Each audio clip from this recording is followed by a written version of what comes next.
شروع کرتا ہوں محمد و آل محمد کے رب جلیل کے نام سے۔ میرا نام ہے اشتیاق حسین اور آپ میرا چینل دیکھ رہے ہیں اشتیاق حسین۔ اگر آپ نئے یوزر ہیں تو میرا چینل سبسکرائب کریں، ویڈیو کو لائک کریں اور کمنٹ سیکشن میں اپنی رائے کا اظہار کریں۔ آج کی اس ویڈیو کا موضوع ہے مولا علی علیہ السلام کی ولایت پر چلنے والوں کے لیے قیامت کا دن کیسا ہوگا۔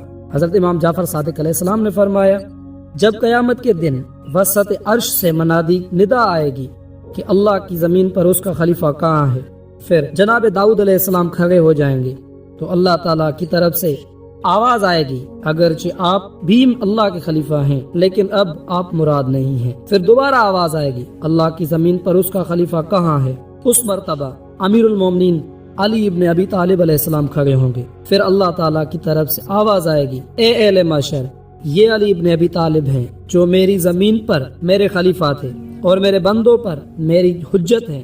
دنیا میں جو شخص اس کے دامن سے لپٹا رہا وہ آج بھی اس کے دامن سے لپٹ جائے اور ان کے نور سے روشنی حاصل کرے اور جنت کے اعلیٰ درجات میں ان کی تباہ کرتے ہوئے چلا جائے۔ اللہم صلی علی محمد و آل محمد۔